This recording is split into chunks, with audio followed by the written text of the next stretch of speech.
Wanted to talk about our CJ7. It's a 1985. I believe the paint scheme on it is like a 79. The doors and the top on this are from a YJ model. We actually bought them new, but they fit the YJ. We got the adapters and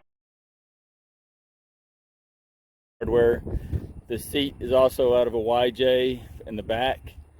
The fronts are CJ. It's 31-inch tires. It's a 321 gear ratio on a T5 transmission. This one has 4.0 fuel injection out of a 91 Jeep Cherokee. It's cool with electric fan. Everything else is pretty much CJ other than the springs or YJ in the front. That helps a lot with the ride compared to the CJ springs. It's not a perfect Jeep. I've thought about showing it, never have, but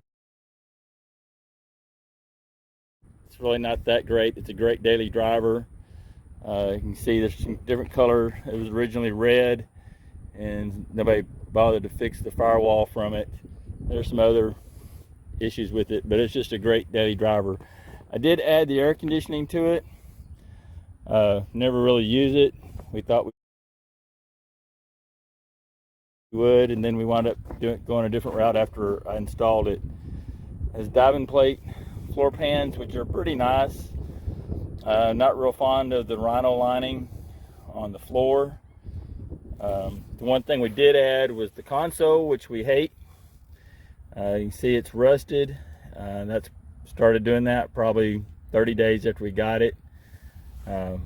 One day I may pull that off and get it powder coated, but it's not very effective doing its job keeping the rust off.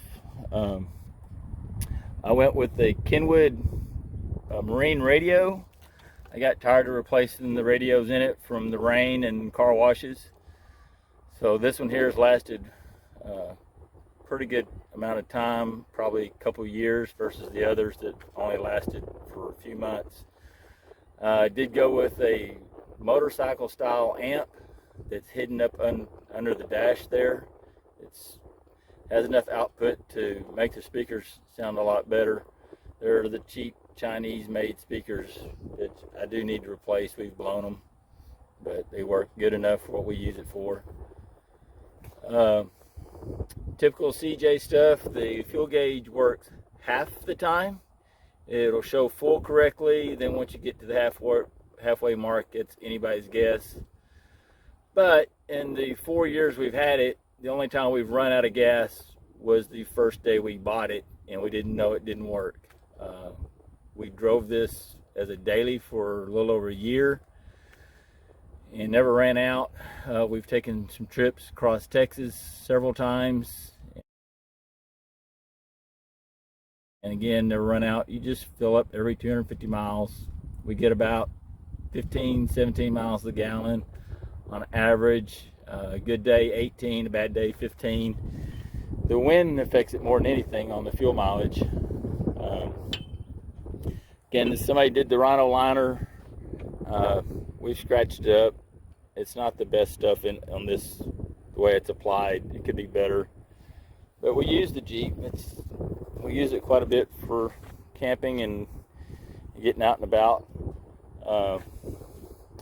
Spare tires the wrong size. It is a 32, which I've never seen the reason to change it. Open differentials front and back.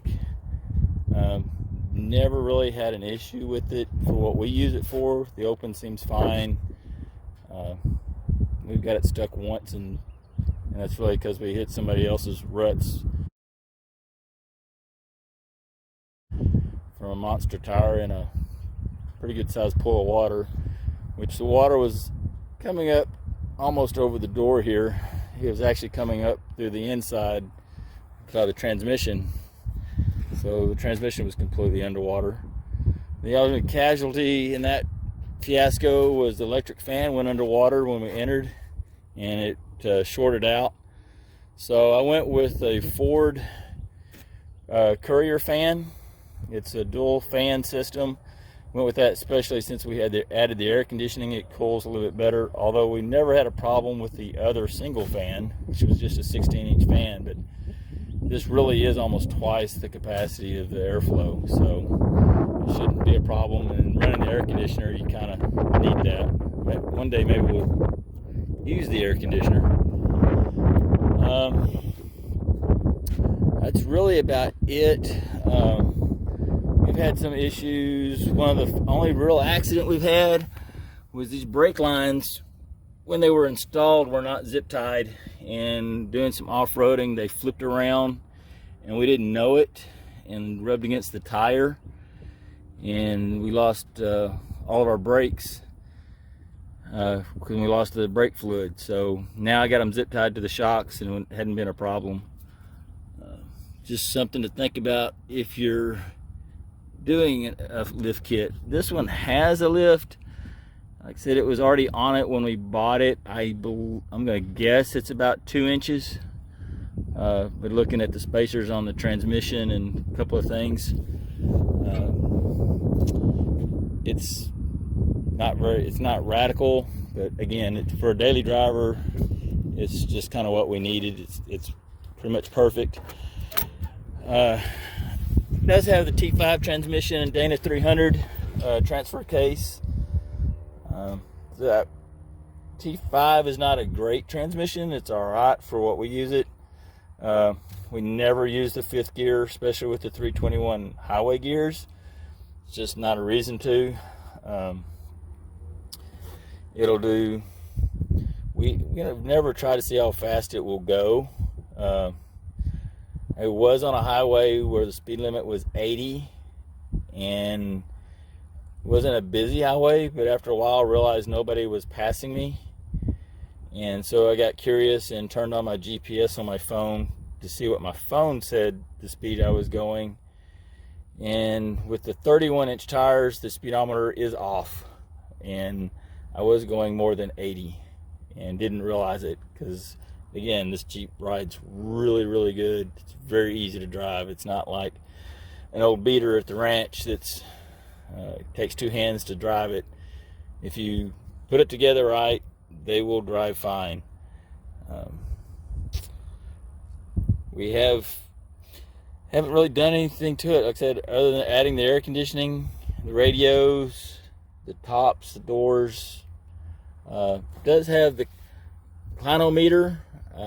I find pointless. I don't understand why anybody would buy one, but my wife refuses to let me take it out, so it's there.